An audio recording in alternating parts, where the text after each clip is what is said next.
নমস্কার। মিক্সড মিডিয়ায় তোমাদের প্রত্যেককে স্বাগত। তোমরা 2024 সালে যারা এএনএম জিএনএম এর এক্সাম দেবে, এন্ট্রান্স এক্সাম, অর্থাৎ তোমরা নার্সিংটাকে নিজেদের জীবনের পেশা হিসাবে বেছে নিতে চাও, তোমাদের একটা খুশির খবর রয়েছে। সেটা তোমরা ইতিমধ্যে অনেকে জানো যে তোমাদের পরীক্ষার ডেট অলরেডি ঘোষণা হয়ে গেছে। অর্থাৎ West Bengal joint entrance board সেটা কিন্তু শিডিউল আকারে তোমাদের দিয়েছে যে কোন এক্সাম কবে হবে। তোমাদের এএনএম জিএনএম এর এক্সামটা তোমাদের জুলাইয়ের 14 তারিখে, অর্থাৎ 14/7/2024। আর এবারে আসছি তোমাদের ফর্ম ফিল আপের ডেট, সেটাও কিন্তু তারা বলে দিয়েছে যে তোমাদের ফেব্রুয়ারি মাস অথবা মার্চ মাসের মধ্যে তোমাদের ফর্ম ফিল আপ শুরু হবে। ঠিক আছে? তো ফেব্রুয়ারির মাঝামাঝি থেকে শুরু হতে পারে বা মার্চের মাঝামাঝি পর্যন্ত শেষ হতে পারে, এরকম একটা সময়ে তোমাদের কিন্তু ফর্ম ফিল আপটা হবে।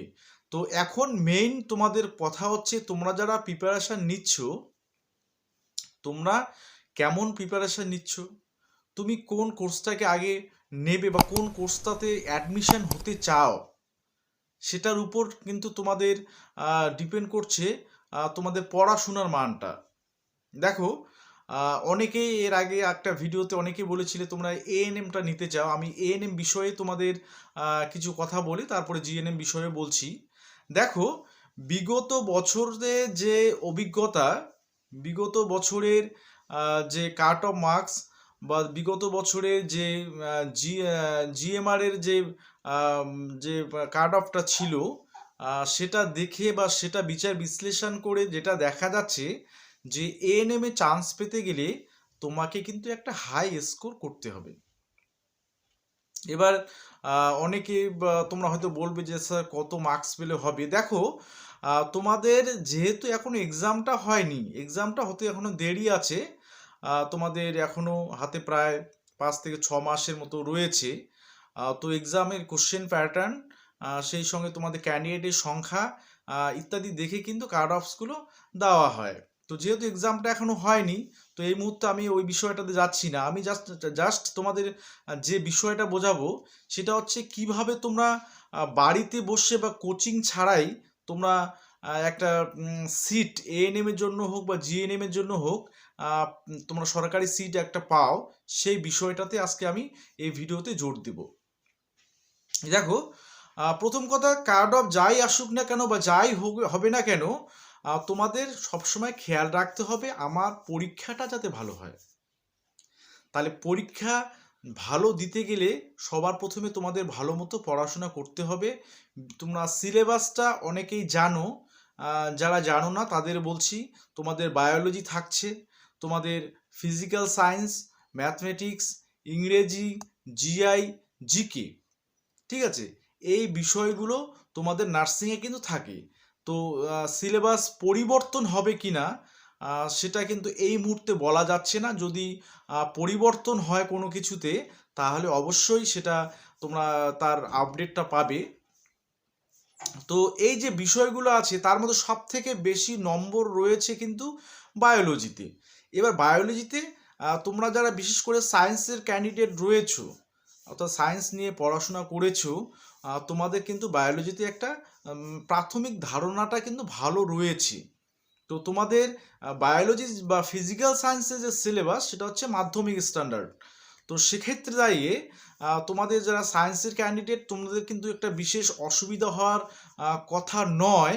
কারণ আমি বিগত বছরগুলোতেও দেখেছিলাম যে এএনএম জিএনএম এর ক্ষেত্রে এখন প্রচুর সংখ্যক কিন্তু সায়েন্সের ক্যান্ডিডেট সুযোগ পাচ্ছে। আমি এটা বলছি না যে তুমি আর্টসের ক্যান্ডিডেট বা স্টুডেন্ট হলে তুমি এএনএম জিএনএম ক্র্যাক করতে পারবে না, সেই ধারণাটা কিন্তু ভুল। কারণ যেহেতু তোমাদের মাধ্যমিক স্ট্যান্ডার্ড যে বইগুলো সেগুলো ফলো করতে হয়, সেখানে সায়েন্স আর্টস আলাদা কোনো কিন্তু পার্থক্য থাকে না। তবে সায়েন্সে ক্যান্ডিডেটদের একটা অ্যাডভান্টেজ থাকে যে তারা সায়েন্সটা নিয়ে এখনও পড়াশোনা করছে বা পড়াশোনা করে, সেই দিক দিয়ে তারা একটা অ্যাডভান্টেজ পেয়ে যায়। তো এবারে কোচিং ছাড়াই তুমি কিন্তু করতে পারো, বাড়িতে পড়াশোনা করতে পারো। কিভাবে করবে? দেখো, প্রথম কথা হচ্ছে তোমাকে টেক্সট বুকগুলো ভালো মতো পড়তে হবে। মাধ্যমিকের যে জীবনবিজ্ঞান, ভৌতবিজ্ঞান, সেই সঙ্গে অঙ্ক, ঠিক আছে, এই তিনটা সাবজেক্টের যে টেক্সট বইগুলো সেগুলো খুঁটিয়ে খুঁটিয়ে পড়তে হবে। প্রথম কথাই হচ্ছে এটা, টেক্সট বই খুঁটিয়ে খুঁটিয়ে পড়ে তোমাকে কিন্তু তার বেসিক যে ধারণাটা, সে বেসিক ধারণাটা তোমাকে পেতে হবে। এটা কিন্তু প্রথম কন্ডিশন, যে তোমাকে এই বেসিক ধারণা না থাকলে শুধুমাত্র নোটসের উপর বেস করে কোশ্চেন মুখস্থ করে তোমরা কিন্তু এএনএম জিএনএম ক্র্যাক করতে পারবে না। তাহলে কি বললাম, তোমাদের মেইন টার্গেট থাকবে প্রথমে নবম দশম শ্রেণীর যে বিজ্ঞান বইগুলো রয়েছে, যেমন বায়োলজির তুমি অনেক রাইটারের বই পাবে, ফিজিক্যাল সায়েন্সের অনেক রাইটারে পাবে, ম্যাথমেটিক্স যে বইটা রয়েছে সেটা তোমরা পাবে। তো সেই বইটা থেকে বা সেই বইগুলো থেকে তোমাদের বেসিক কনসেপ্টটা আগে ক্লিয়ার করতে হবে। বিশেষ করে বায়োলজির বা ফিজিক্যাল সায়েন্সের ক্ষেত্রে আগে বলছি, কারণ যেহেতু বায়োলজি এবং ফিজিক্যাল সায়েন্সের নাম্বারটা বেশি থাকে, সেখানে যদি একটা ভালো নাম্বার পাওয়া যায় তাহলে কিন্তু অনায়াসে তুমি একটা সিট এএনএম হোক বা জিএনএম হোক তুমি কিন্তু দখল করতে পারবে। তাহলে এটা গেল। এবারে এই যে তুমি 9-10-এর বইগুলো ভালো করে পড়লে, তার সাথে সাথে আনুষঙ্গিক তোমাকে কিন্তু কিছু বাজারের বইও কিনতে হবে।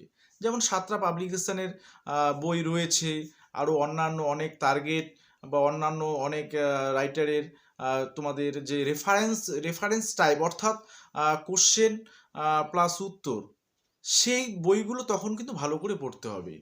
আর একটা কথা মাথায় রাখবে, যে তোমাদের এখন কিন্তু কনসেপচুয়াল যে কোশ্চেনগুলো, সেগুলো জানতে গেলে বা সেগুলো আনসার করতে গেলে তোমাদের কিন্তু কনসেপ্টটাই জরুরি।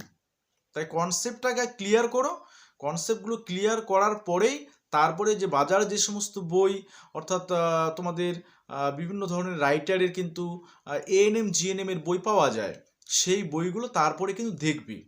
হাতে তোমাদের 5 থেকে 6 মাস, তো তোমরা মোটামুটি 2 মাসের মতো সময় নাও যে তোমাদের টেক্সট বইগুলো খুঁটিয়ে খুঁটিয়ে পড়ার। তারপরে যদি তোমাদের সম্ভব হয়, কারণ তোমরা বিগত বছরের প্রশ্নপত্রগুলো একবার ভালো করে দেখবে, বিগত বছরে কী রকম টাইপের কোশ্চেন এসেছিল। দেখো, কিছু কোশ্চেন আসে খুবই সহজ, আর কিছু বেশিরভাগ প্রশ্নই থাকে তোমাদের কনসেপ্টের উপর বেস করে। তো সেই জায়গায় দাঁড়িয়ে তোমাকে কনসেপ্টটাই আগে ক্লিয়ার করতে হবে, ঠিক আছে?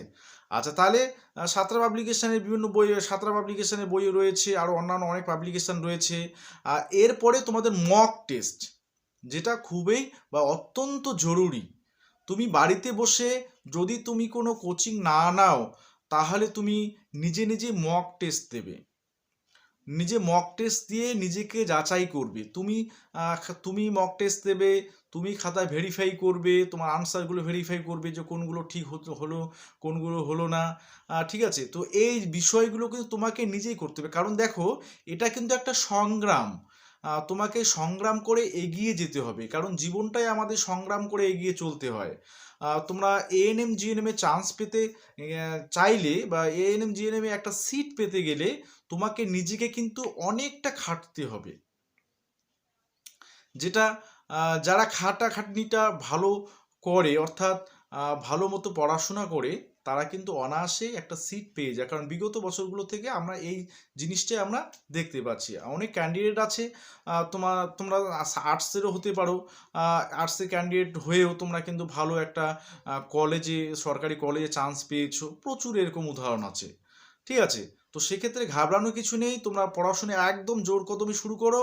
হ্যাঁ, এবার বিভিন্ন বিষয়গুলো কনসেপ্টটা ক্লিয়ার করবে। বাজারে যত ধরনের বই থাকে, বায়োলজির উপর বেস করে, ফিজিক্যাল সায়েন্সের উপর বেস করে, ম্যাথের উপর বেস করে, সেই বইগুলো ভালো করে একটু দেখবে, ঠিক আছে?